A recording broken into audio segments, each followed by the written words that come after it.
All right, we are in John chapter 5, and we'll be in verse 31. John chapter 5, verse 31. So this is our third week in John 5, but we are going to finish, I believe, Lord willing, and probably even get into the first part of chapter 6. Chapter 6 is a very long chapter, one of my favorites in John. So we'll probably start that one today. But Jesus has been teaching. He's been kind of in a confrontation teaching with the Pharisees here. And so we're going to get into kind of the last section in that today. So to kind of set this one up, I was reflecting back over probably one of my favorite teachers that I've ever had.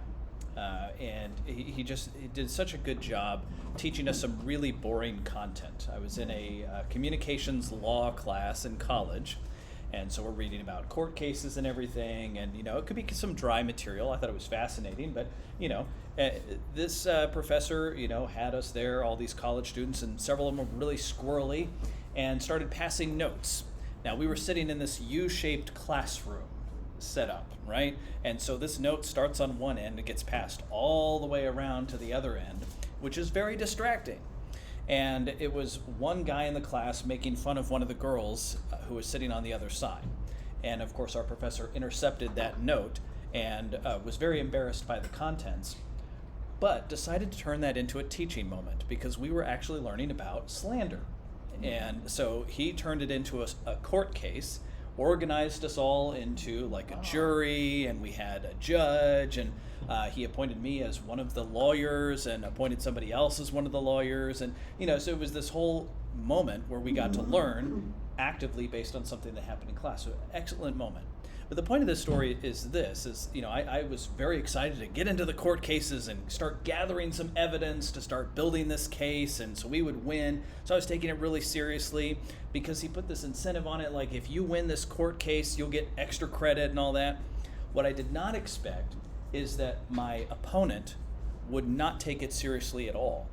And so we arrived and we completely destroyed them, evidence after evidence. I think it was probably, I spent an entire class presenting evidence, and they basically treated it as a joke and kind of played up this whole thing of being lazy, and it was terrible. But you could clearly see who had evidence and who did not. And the testimony that we presented spoke for itself, and we won the court case, of course. This is kind of what's happening here, is Jesus is going to court. Not literally, but the Pharisees are challenging his authority.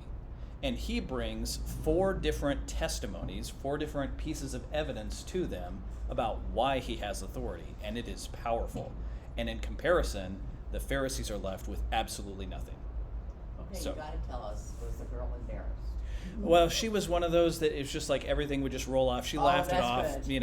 Yeah. And but it was she loved the spotlight as well, so it was a fun moment for her to, and I defended her honor, and it was she didn't care, but it was probably that teacher inspired me. I loved that he did that.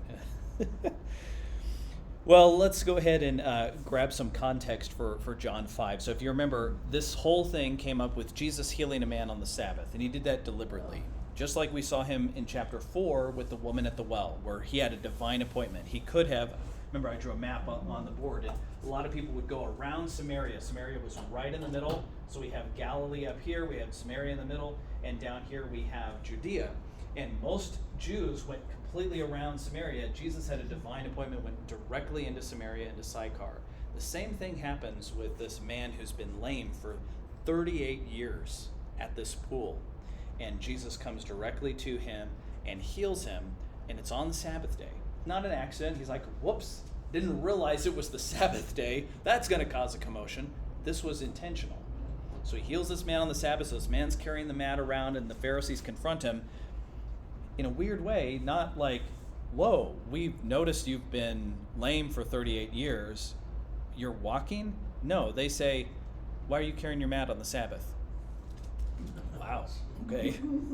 So that causes this whole thing. And by the way, in their law, not the biblical law, but the law they had created, that man should have been killed. But that didn't happen. They find out it was Jesus that healed him, so they go and confront Jesus, and he starts teaching. And he starts saying, I am and let's read a couple of snippets from this. This is verse 19. Jesus says, truly I tell you, verse 17. Jesus responded to them, my Father is still working and I am working also. So he's like, why did I do this? My Father's working on the Sabbath. That's kind of like in parentheses in your mind. That's what he's saying. My Father is working on the Sabbath and I am too. That is a direct statement saying, I am God. I am working.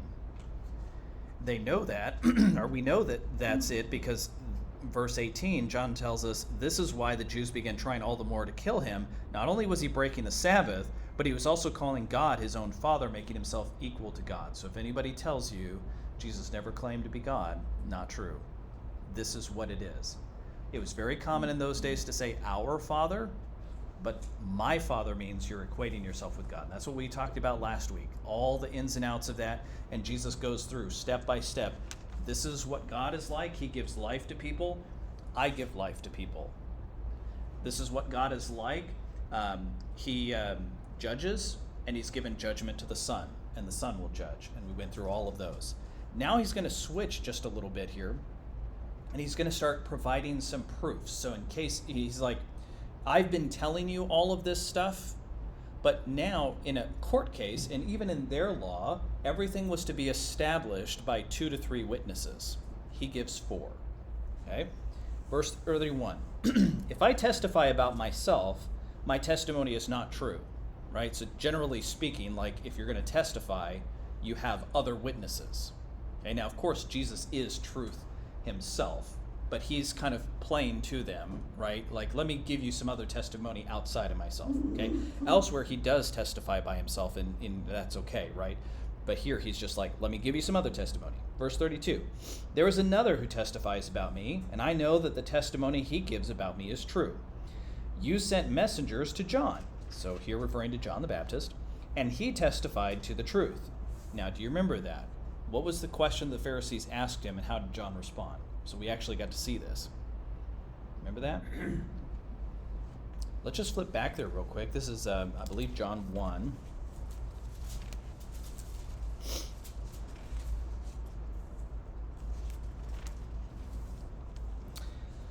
Okay, so this is verse 19 of John chapter 1. This was John's testimony when the Jews from Jerusalem sent priests and Levites to him and asked him, who are you? And he did not deny, but confessed, I am not the Messiah.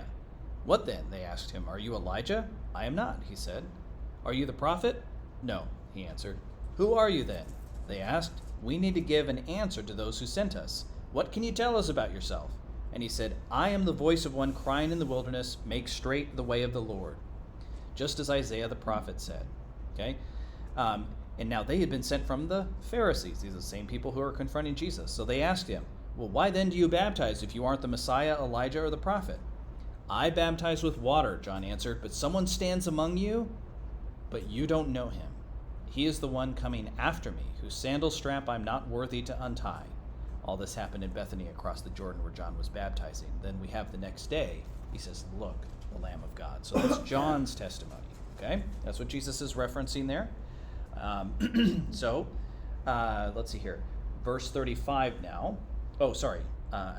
We were in verse 33. So you sent messengers to John. He testified to the truth. We looked at that, verse 34.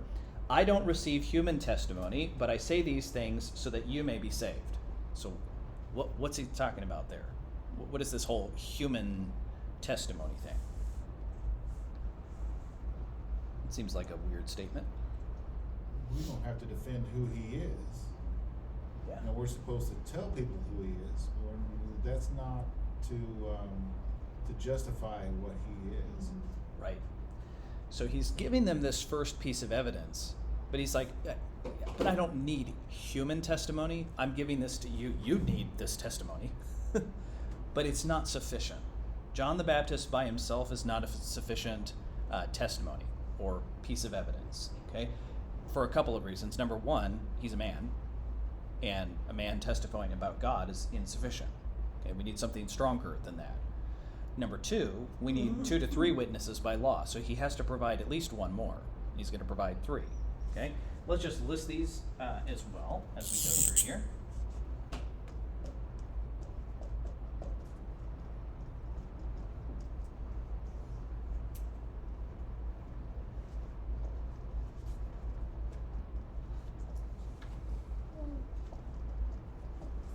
so I love what he does here. Let's continue.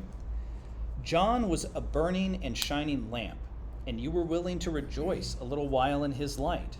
But I have a greater testimony than John, because of the works the Father has given for me to accomplish. So number 2 is the works. And here we'll use a term that John has been using. It's the same idea, is signs. So works, signs, either of those is fine.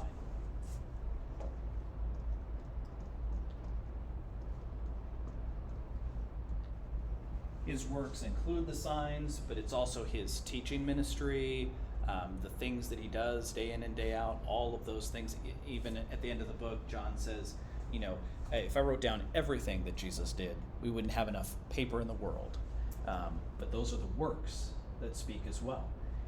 And notice, these are the works that the Father has given him to accomplish. So it's not just, and he told us earlier, what I'm doing, I'm not just making this up. This is what the Son only does what the Father tells him to do. I and my Father are one. So he's saying these, not just my works, these are God's works. And so if you even want to put that in parentheses, I think that would be appropriate there.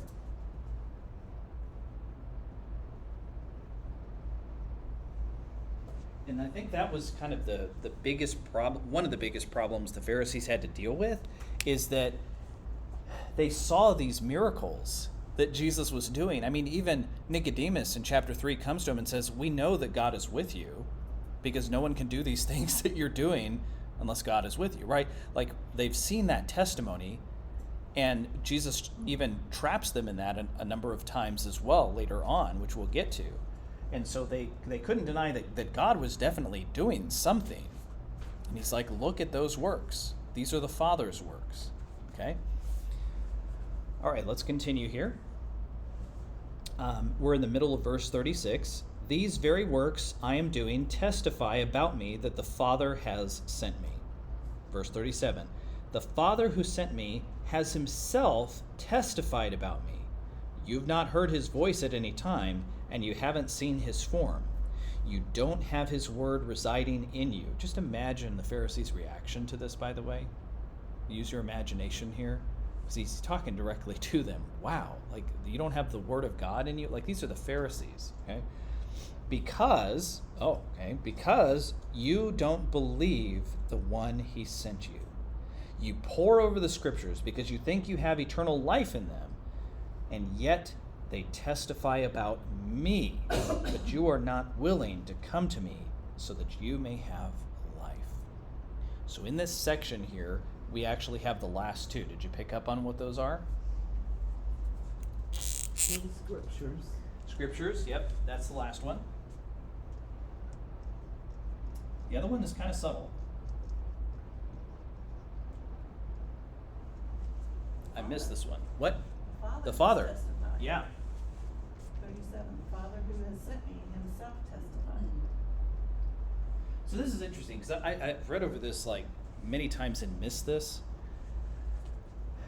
But he almost just passes by over that and goes to the scriptures. And there's good reason for that, because the scriptures is also the word of God. So that is the Father testifying. But they're also two separate points at the same time.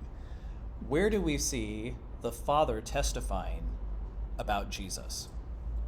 With the dove. Yeah, remember? The dove comes down, this is my beloved Son in whom I'm well pleased. There are several instances of that happening. Now, some of them haven't happened yet, and I'm forgetting which ones John talks about that the other Gospels don't.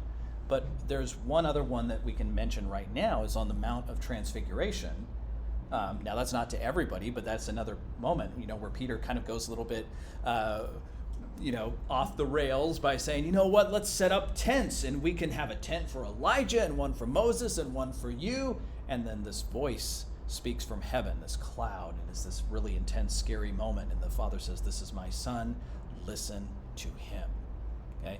There's a couple of other times where that happens in the Gospels. That's what he's referring But to. he's saying that you haven't heard it or you've seen it, so they must not have been around to see or hear any of these. Yes. Otherwise, he could have said this happened. Yeah. I don't think so. So he turns to the scripture. And I Uh-huh. think he's going back all the way to Genesis. Yes. If they had studied it, that he is there. Yes. So there's a couple of things going on here. Number one, you're absolutely right.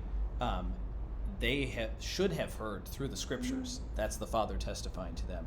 But there's at least one situation where, and I think this is in John. I think this is it's coming later. I don't think we've studied this one yet. But there's a voice from heaven. God testifies. He says, "I will glorify your name, and I will glorify it again." That's a rough paraphrase. The people in the crowd, some of them hear, his disciples hear, but it says some of the people in the crowd thought it was thunder.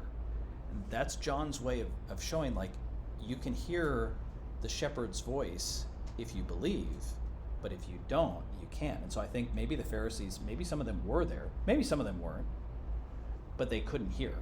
God spoke and they missed it. But they definitely missed the testimony of the scriptures as well. And you're absolutely right about that. And here is where he spends the rest of his argument. So let's take a look at that. So the first part, you don't have the word residing in you. You pore over the scriptures because you think you have eternal life, but they testify about me, and you're not willing to come to me so that you may have life. Let's just pause real quick and do kind of a review, and I'd love to hear from you here. We did this study last year where we looked at some prophecies of Jesus. Where are some places that the Old Testament speaks to Jesus and testifies about him? You remember some?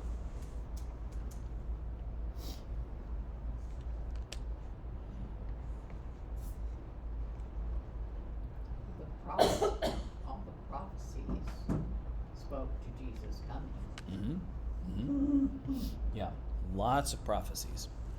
Well, in Genesis, God says, "I'm going to send someone to crush you under his feet." Yes. So there. Genesis 3:15. That's a good one. That's a good one to start with. Absolutely. Scholars will call that. Here's a nice big word to impress people with. They call that the proto-evangelion, which in regular English means the first gospel. Not like there's a second gospel, but like the first time the gospel is preached is right at that moment. Okay. There's definitely some other pictures of Jesus even before that. Remember, we saw in Hebrews 1 and John 1 that he's there at creation. All the Trinity are involved. So Genesis 1:1, he's there. But Genesis 3:15, very clear communication. Someone is coming who's going to crush the head. That's a great one. What else? Any others? Many, many others. How about when Abraham takes his son Isaac up to the altar? It's a great one. So here we have a type or a picture of Jesus, where Isaac is a real person who really lived and who really did these things, but he's this picture of Jesus laying down his life willingly. Excellent example. Good. Any others? There are many Just others. think of the whole suffering servant in Isaiah that the Yeah. Jews totally rejected. Yes. Yeah. Missed it. Yeah. Good. Still to reject it. Still today, yeah. He's going to give us an interesting one here. What I like about this one is we mentioned a couple that were outside of the first 5 books of the scriptures. And remember, there's a sect of the religious leaders of the day called the Sadducees. Now, specifically, Jesus is addressing the Pharisees, but the Sadducees may have been there. They only believed in the first 5 books. And so he's actually going to give us testimony from the first 5 books. In fact, the author of the first 5 books, Moses. And so this is a really interesting and powerful one. So let's take a look at this. Verse 41. I do not accept glory from people, but I know you, that you have no love for God within you. I have come in my Father's name, and yet you do not accept me. If someone else comes in his own name, you will accept him. How can you believe, since you accept glory from one another, but don't seek the glory that comes from the only God? And before we move on there, just imagine what he's referencing here. Like, what does it mean that someone comes in their name? Kind of like a job interview if they ask you for references. That's you're coming in your own name, but, well, who else can vouch for you, right? So one human vouching for another. Here's a letter of recommendation. I recommend Norma for this position. She's going to be fantastic, right? That's a reference. So that's kind of, he's like, you accept each other, maybe a teacher comes from a distant part of Israel and you accept him on the testimony of somebody else saying, yeah, he's a great teacher, you should listen to him. But you don't accept me and I come from my Father and I have all these other witnesses. Verse 44, how can you believe since you accept glory from one another and don't seek the glory that comes from the only God? Do not think that I will accuse you before the Father. Your accuser is Moses. Whoa. They hold Moses up in high regard. This would be completely shocking. Really? Moses is going to accuse us? Your accuser is Moses, on whom you've set your hope. For if you believed Moses, you would have believed me because he wrote about me. But if you don't believe what he wrote, how will you believe my words? Wow. So, what are some other areas within Moses' writings that point to Jesus? We've got one so far, Genesis 3:15.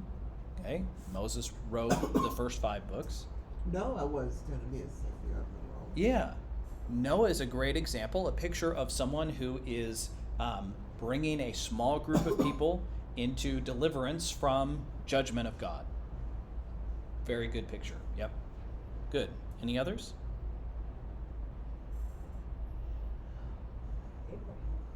Abraham is a good one. Oh, yes, I forgot we mentioned Abraham and Isaac. Yep, that's a good one. Abraham himself. Several times, Abraham, Isaac, and Jacob are given a promise that the rest of the world will be blessed through them and their descendants. And later, Paul takes that and says, that was Jesus. That blessing is Jesus. Okay? There's a couple of other great pictures. Can you think of any? There's probably many more that we could name, but just want to have those in our minds here.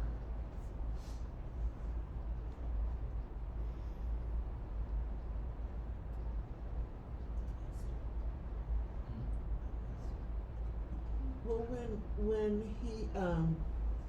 when the Israelites were in the wilderness and Moses lifted up the cross Yeah.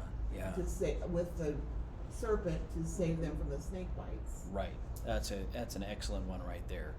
Remember that story, and we looked at that, I think, in Genesis chapter 3, where Jesus makes reference, or not Genesis 3, John 3, when Jesus makes reference to the Son of Man being lifted up, just as Moses lifted up the serpent. Yeah, that's a great one too. Okay. What about Esther? It would be outside of the first 5 books, but Oh, Esther's a great okay. one to go to. Okay, I'm sorry. But yeah, he's talking specifically about Moses here. So we'll bring up 2 more examples. Deuteronomy 18. Uh-huh. But as for you, the Lord your God has not permitted you to do so. The Lord your God will raise up for you a prophet like me from Yes. among you, from your fellow Israelites. Yes, this is the main specific prophecy that Moses gives. Deuteronomy 18 I'm sorry. something. I always, if the writer of Hebrews can say somewhere it is written, we could say Deuteronomy 18, somewhere in there. There you go. Right? Get close enough, you'll find it. So the prophet, and remember John's testimony when they asked him, "Are you the prophet?" Mm-mm. Who are they talking about? They're talking about that prophet. Moses said, "Someday there's going to be a prophet, and you will listen to his words." Here's a group of people who are teachers of Israel who are not listening to the prophet's words. 18:18. 18:18. Hey, that's easy to remember. It should be easy to Yeah, remember. I didn't remember it either, but now I should. 18:18. That's easy to remember. Good. So that's a fantastic one. So that's a very specific prophecy. So if you remember nothing else, Genesis 3:15 and Deuteronomy 18:18. Those are 2 great ones. Okay, sharing the gospel from the Old Testament, first 5 books. Last one is Moses himself. Now we've already talked about Moses lifting up the serpent in the wilderness, but how is Moses himself like Jesus? A picture of Jesus. He delivered his people. Right. Isn't that an amazing picture of sin?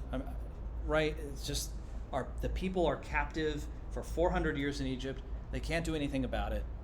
So God appoints a deliverer to bring them up out of the power of the evil one and rescue them. Wow. So that's a great one right there. Yep.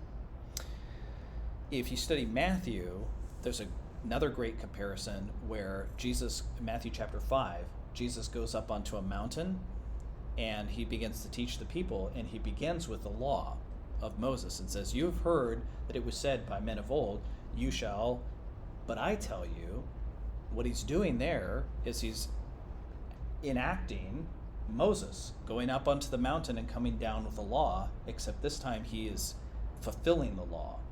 And he's like, I am the lawgiver. Those laws that Moses gave you, those come from me.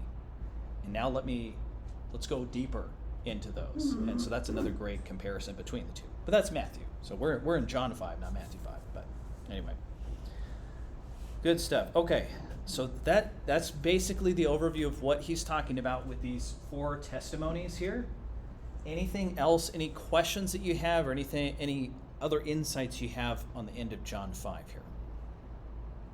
Feel pretty good about that?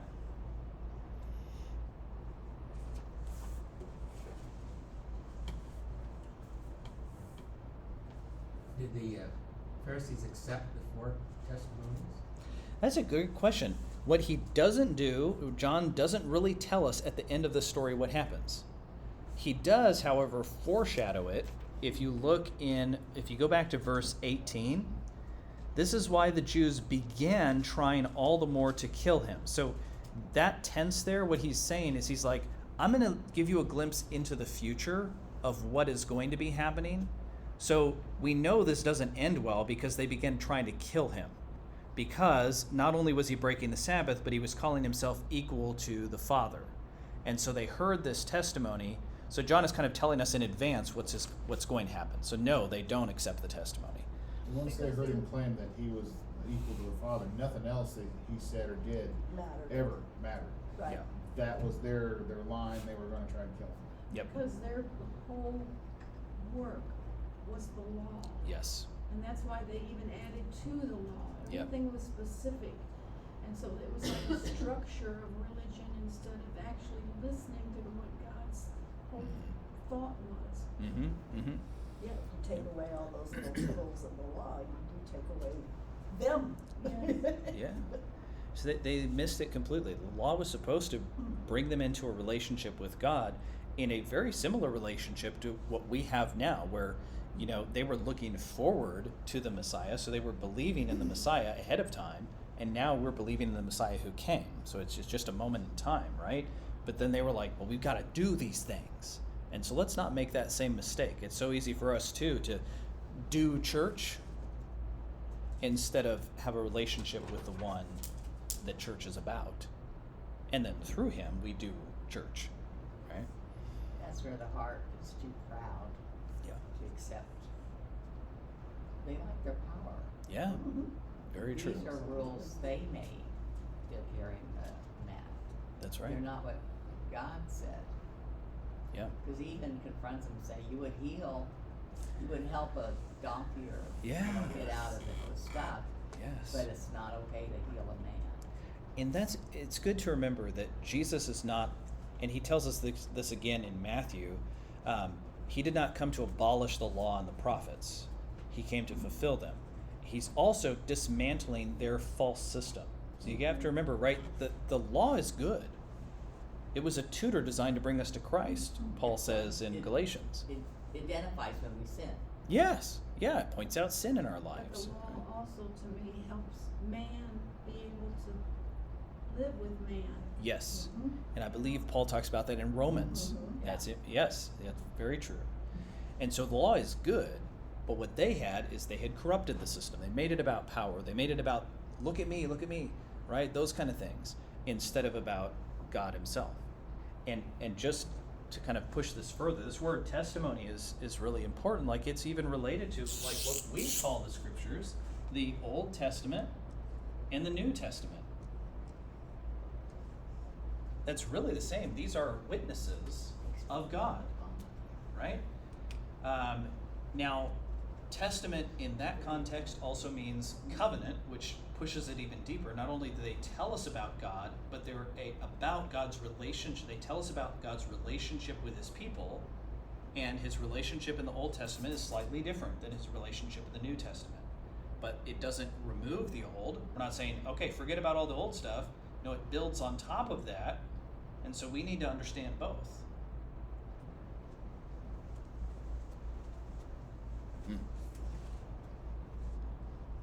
Good. Anything else from John 5?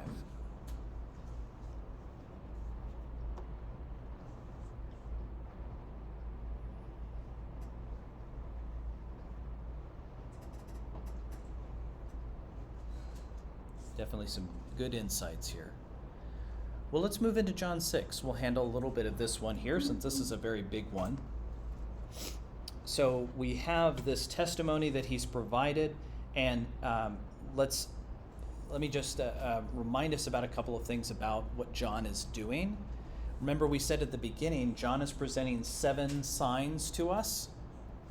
And these signs are pointing to something about him and his relationship with God. And so we just saw one of those signs, this healing of this man. And we also said at the beginning that a lot of times we have a healing, or not a healing, a sign followed by teaching about it. And so John is giving us that rapid fire now. We're going to move into John 6, and we're going to have a sign, and then we're going to have some teaching on it as well. So this is a similar structure as before. Well, it's just like when we read the verses, we read what we see, but Yep. we don't understand it. So we have to delve into it. And if we don't, it's a surface teaching. That's a good point. And that brings us back to that cycle that sometimes we get into, right? Where we kind of keep things at a physical level. And Jesus wants us to get into the spiritual level, but we keep getting stuck right in here.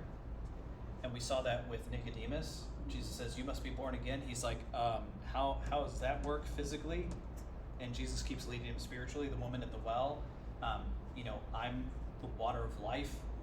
And she's like, "Oh, well, please give me this living water so that I don't have to come back to this physical well." He's like, "Not what I'm talking about." Spiritual, right? The Pharisees. "Why are you carrying around your mat?"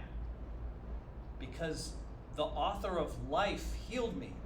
"Yeah, but why'd you heal on the Sabbath?" "I am God." Let's kill him. Right? Now we're going to get into another one where the same thing, except this isn't with the Pharisees, this is with the unbelieving people. Some of them believe, but not all of them. So let's look at John 6. After this, Jesus crossed the Sea of Galilee, or Tiberias. A huge crowd was following him because they saw the signs that he was performing by healing the sick. So again, John is passing over a lot of other healings and signs that took place that he doesn't tell us about, but he says, and Jesus did many of them. Okay, so there were a lot of things that we've skipped over here. Jesus went up a mountain and sat down there with his disciples. Now the Passover, a Jewish feast, was near, so when Jesus looked up and noticed a huge crowd coming towards him, he asked Philip, "Where will we buy bread so that these people may eat?" He asked this to test him, for he himself knew what he was going to do. Right? So Jesus is not like, "Oh my goodness, I did not plan for this. What do we do now?" He set this up, divine appointment. Philip answered him, 200 denarii worth of bread wouldn't be enough for each of them to have a little. Okay. One of his disciples, Andrew, Simon Peter's brother, said to him, "Well, there's a boy here who has 5 barley loaves and 2 fish, but what are they for so many?" Jesus said, "Have the people sit down." There was plenty of grass in that place, so they sat down. The men, so just the men alone, numbered about 5,000. Then Jesus took the loaves, and after giving thanks, he distributed them to those who were seated. So also with the fish, as much as they wanted. And when they were full, or some of your translations would use words like fully satisfied, okay? He told his disciples, "Collect the leftovers so that nothing is wasted." So they collected them and filled 12 baskets with the pieces of the 5 barley loaves that were left over by those who had eaten. And when the people saw the sign, there's that word, the sign they had done, they said, "Truly this is the prophet." Hey, some of them are getting it. This is the prophet. Wow. Who is to come into the world. Therefore, when Jesus realized they were about to take him by force to make him king, he withdrew again to the mountain by himself. Well, wait a minute. This is the prophet. Jesus realized they were coming to make him king by force, probably so he could be a bread machine for them, he withdrew. So did they really believe? That's still the They- physical world. I mean, the kings are part of the physical Yes. world. Yes. I also think that they believed, but they believed in the lion. They didn't believe in the lamb. Yeah. That's a good They point. didn't understand Right. the lamb had to Right. come first. Yes, that's good. Yeah. There is so much just in these verses right here. I mean, with the physical cycle, with so many things. So, what insight? We already have some great insights. What else do you see here in these verses?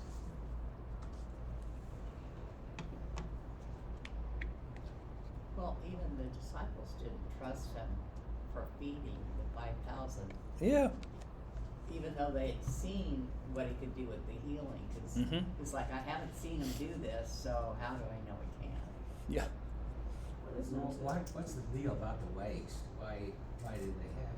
Yeah, they have so much left over. That is a great question. So let's talk about that. Why so much? I think it was a proof. He could have just not said anything, Yeah. Mm-hmm. and everybody had been, well, when people had something, they added it. No, he brought up all this extra that was way more than they started with after everybody ate. Mhm. And that was their proof. And that's when God- they saw. God does Yeah. more than we expect. Right, he does Yeah. that in our lives all the time. Yeah. Yeah. Because it's one basket per disciple. Yeah. I was gonna Yeah. say 12 disciples, they each had a basket to eat. Some scholars would even say it represents the 12 tribes of Israel, and Well, so it's kind of symbolic. Dried fish, it doesn't really go bad. Uh-huh. Bread can go, well, I wouldn't want to eat dried fish really late, I wonder about in verse 6 about the testing. Mhm. Like, when you're teaching something you give a test to, you know what you want them to answer. What do you think he wanted them to do? It's a good What question. was it? What would have been an A on that test which Philip failed? Ooh. Well, let me ask you this. When you're in a difficult time and it feels like there's no hope, do you pass that test? Because that's what's happening. He's putting them in a no-win situation. Will you trust me? Kind of makes me think of the song this morning the girl sang. Yeah. She was desperate. Yeah. Good connection. Mhm. But we have to wait till we're desperate. We frequently wait till we're desperate. Yes. Now, to fully answer this question about why so many leftovers, we have to wait a while. We will get more answers as we read the rest of John 6 because that's a big point. But even later in this gospel, this comes up again. Jesus, when the disciples, I believe this is when they're arguing about which one of them is the greatest. He says, when I fed all those people, how many basketfuls did you have left over? And he challenges them and brings that back up. So there's that as well.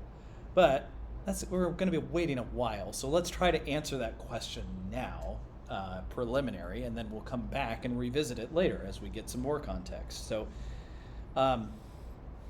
he's going to teach on this in a minute, but let's connect the leftovers to what happens right before the leftovers. So look at verse 12. He tells them at the second part of verse 12 to collect the leftovers, and then we count them in verse 13. But what does it say in the text at the beginning of verse 12 about the effect of this miracle? They all had enough to eat. Yeah, they all had enough, or the word there is fully satisfied. We went from having absolutely nothing to then saying, whoa, even if we had, and I forgot to look up the specific, I believe 200 denarii is like 200 days of work is essentially the connection. So whatever that amount is, he's like, even if we worked for 200 days straight, that's not enough money to feed all these people. So we don't have enough. We can't work enough to get it.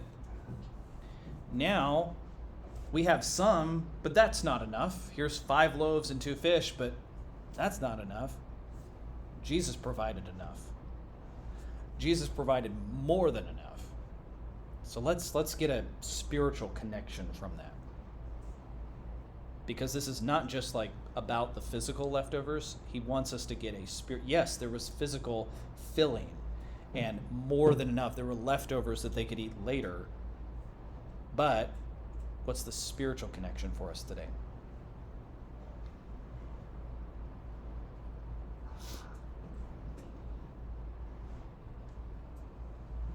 it's true in our life that he's more than enough for what we need now as well. Yeah, absolutely. I constantly try to fill my life with other things, and it's good to have hobbies and those kind of things. But then I'm always like, oh, I want to do this hobby more. It's like, yeah, but should I spend more time in His Word? Right? Jesus is enough, and sometimes I put those things first. Jesus is enough, and so to go back to the woman at the well, He was offering her living water that would never run out. He would satisfy her thirst. But she kept coming back to the well. Well, it's, I think it's what we do, it's what we want. Mhm. We don't think spiritual at first. Yeah, We go to physical, cause that's where we live. yeah, yeah. If we have a job to do that's God's sending us to do, and then we turn our back because we don't think we can do it, we don't realize that God's power is so much greater, and that He Yes. opens those doors for us. So I feel like many times I will not reach out to do what I feel I should be doing. Yeah. That's good. Yeah. Thinking this big gathering of 5,000 people, That's only just one something. boy had food. It- Did he freely give it up, or did they Yeah. take it from him?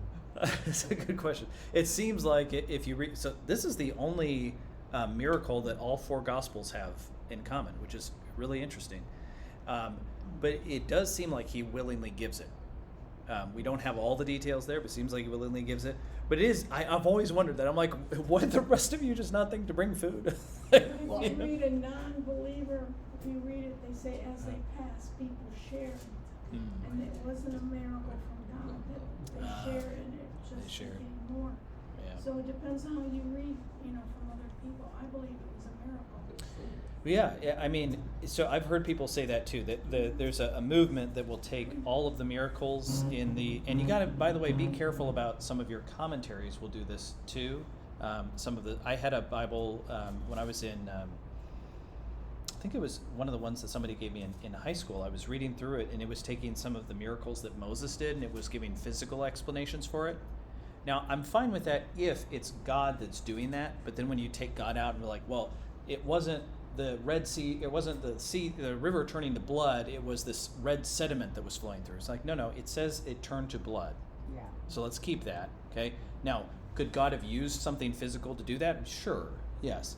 But we've got to keep God in it. So when we go here, it's like, that's taking God out. Oh, they shared these 5 loaves and everybody had enough no, like it multiplied and they were able to fill baskets full. Like, let's not take it out. They're saying that as you pass the basket, people put in what they had. Oh, they put in But stuff? when you Yeah. said, did other people have it? That's what they're saying. Yeah, other people had food too, and so they just shared it, and it kept Yeah. getting more and more. I believe God did it. Yeah, I do too. And you can see this in verse 14, when the people saw the sign He had done. So if it was the people then, oh yes, we all have food after all, and started passing it, which is what some people will say here, Well, when He had done. When they talk about a physical thing that's been done, like the Red Sea going, Yeah. these people don't believe that God created the earth and the heavens, and if He wanted to, He could have done it that way because Yeah. He made in the first place. Mhm. Because they take them completely out. Okay, well that's a natural law. Well, who made the natural law? Right. They just And who made it happen at that particular moment in time in that particular Yes. place? And it went in that Yes. particular order. Right, exactly. and Yeah. so I'm thinking it's easier for Him to just say, "Do it now. I want it now." You know. Mhm. And this, I mean, very much he's doing something physical here, right? He is, I don't know, doing something so that physical things are now here when they weren't. So how was that working? I have no idea. God did it. much But yeast. But it has to be Too much something yeast. that could have happened, because why wouldn't people believe otherwise? right. So somehow they're, in their mind, they're saying, well, this is a natural thing or something. I don't know. But John says later, these are written so that you may believe. Yeah. Well, So. it's like God couldn't make those people not bring anything. Yeah. He It's just true. had the one Yeah. boy because he Still, they wanted didn't to. have anything to drink. Yeah, it's You know, interesting. I mean, they're in the desert. Yeah. So many people carried their own water. You know, flask carry or water. something like that. Yeah, it'd be When interesting to see. You know, you said it was all four gospels, so I look back in Luke, Uh-huh. and the disciples' solution then was, well, let's just send them back to the towns to get their food for lunch, and then they can come back. You know, we don't have enough money to feed this crowd, so. McDonald's open, come. Yeah. Let them find their own, because we're remote here. But he looked at them and said, you give them something to eat. Yeah, that's a good connection. Yeah. So maybe it wasn't a crisis moment because they could have gone back, but he's like, no, you do it. Yeah, that's good. And he even went into Luke, put them in groups of 50, Yeah. and, baskets for all, for Uh-huh. that 50, you know. Uh-huh. That's a lot of baskets. Yeah. 50 into 5,000 is That's only the 100. men too. Yeah. Yes. Okay, where do they get the baskets? Yeah. Yeah. Someone just carrying around these empty baskets, you know. 12 of them. Yeah. Oh, yeah, or more than 12, yeah. Yeah. And those could have, so if you think about it, like, you know, if you've got 12 disciples and Jesus and the women followers who were funding this thing, like, they had to eat, they had to have supplies, so maybe they had a wagon with baskets, and, you know, Well, and then maybe they had- were out, you they know. had to carry so much when they're Chuck moving. wagon. Yeah, so they've got their supplies there, but they're like, well, we don't even have food, right? Like, I don't know, just something to speculate. But Then yeah, you that's have interesting. Followers like me that came from Missouri that didn't like fish. Right. There you go. There's so many connections here. We don't have time to go into this right now, but I'll at least mention it. But this will come up later. The wording that's used here about him distributing the bread and giving thanks for it is the same at the Lord's Supper. And the same with, remember those two disciples, the road to Emmaus, where they don't recognize Jesus until he breaks bread and thanks the Father for it. So interesting connection. We've already brought up thirst. And remember, we've said that water is really important in John. So here's kind of the other side to that. We're going to look at bread. And so this is going to be incredibly important. What's fascinating about John 6 is that it's like this extended story with a story in the middle. And there are certain stories in the Gospels. I don't know if all four Gospels do this, but Matthew does, and I think Luke does. I have to go back and check Mark. But there are certain miracles that happen where there's like a miracle within a miracle. And so we have this one story, and then we take a break and do something else, and then come back around. Because if you look at verse 16, this is about Jesus walking on the water. So we'll hit that story next week. Then, at the end of that, the crowd comes back around. So they're not done yet. He not tried to escape, but he got into the boat to escape the crowd because they were trying to make him king by force. Well, then they confront him again, and he's going to teach for a very long time about this. And so we're going to get more of that story. We also get to have a fun scenario with the fifth sign of Jesus walking on water next week as well. So just wanted to bring that up. And then, let's see, I thought there was one other thing that I wanted to bring up here. While I'm thinking, any other questions or comments about this first 15 verses of John 6? Isn't this, So- go ahead. So why does it say that they collected all what was left over so that it wouldn't be wasted? Yeah, so they're going to use that, right? So he provided more than enough. Now they've collected all of this, so a couple of different things. Maybe they gave that to the poor, we're not told. Maybe it was for them. So now they're able to fund their ministry for the next couple of days just on what Jesus provided, because they're going to need that food. But it's just, he provides more than enough. This is what I was going to make a connection to, and I forgot about, but this is at least another connection. This is the same thing that happened when he turned water into wine. They needed wine. Not only did he just provide wine, he provided what kind of wine? The best. The best wine. So that's the same idea, right? He could have just said, here, have some wine. And it's like this watered down, like, but the best wine that the expert there had ever tasted. That's saying something. Jesus makes good wine, right? He provides the best. He is better than the best that they had. Here, We got to feed a huge crowd. Wouldn't you like him to cater for you, right? He provides more than enough. So everybody is fully satisfied. Like they could have stuffed themselves type of situation. Not just like, here, you have a crumb, tiny little cracker for you, right? Which I think it would be interesting if sometimes in communion, like let's just have a whole feast because, we eat a little cracker, right? But like a huge amount, right? They're fully satisfied and there's enough. Wow. That's But pretty then we amazing. have to be careful because they were warned at these times that the people started eating food more than Yeah. they thought. They used to have love feasts, what they called in the New Testament times. And so the Lord's Supper used to be like a potluck. And then Paul writes the Corinthian church, he's like, some of you are getting drunk during the Lord's Supper, and some of you are going without. Some of you are stuffing yourselves with the bread, and then other people are like, what? Stop it! That's what was happening, yeah. They're So being selfish. we don't do that anymore. We have to be careful. We separate our potlucks from our Lord's Supper. The going from nothing to more than enough is kind of like our life before Christ or Oh, our life that's good. after Christ. Yes. Yeah. Excellent. Yeah. Well, even like when it was me and the kids, I shouldn't have enough money to pay for my bills, but I did. Mm. But he gave me just what I needed. He Wow. doesn't give us more all the time. He does some, but Yes. I trusted him, and it was just what I needed every time I had the bills. Right. It wasn't more. I didn't have extra. It's just Yes. what I needed. And when you think about what Terry was saying, like maybe it follows through with the collection of the stuff, not to waste the extra that he's given us. Well, it's abundant, it flows over, we're supposed to share that with others. Right.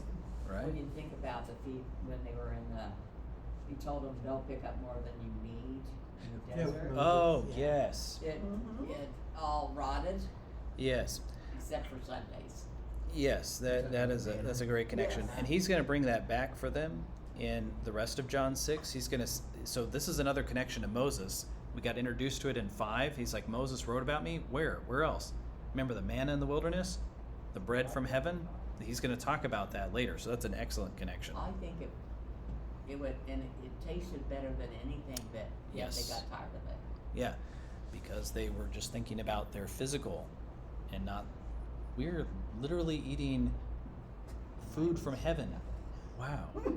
God provided it. Mm. Good, disappear. Good stuff. We're going to have to end there. So let's pray, and then we'll start in verse 16 of chapter 6 next week. Lord God, I thank you so much for your word. Thank you that you satisfy. And this is a very appropriate time to talk about this right before we go into lunch. And so I ask as we eat our meal here pretty soon, and then as we eat others, that you would remind us that we take in this food every single day, but when we have you, you are enough. You're sufficient. You're more than enough. You can provide our needs, whether they're physical needs, spiritual needs, or needs for other people, or they seem impossible for us, that you can meet them. You can. Thank you for that. I ask, Lord, that you would take your word now and that you would speak into each of our hearts and help us know how specifically you want us to apply this text. Maybe there's something that we need to trust you more for. We've been relying on our own strength. Maybe there's a situation where we need you to come in strong, and Lord, we need to pray more about this. Maybe we need to give to others. Maybe you're asking us to share what you've provided us with. You know, Lord. I don't know. So I ask that you would work in our hearts and that you would convict us and help us to apply your word so that we can be doers of your word and not just hearers only. In your name.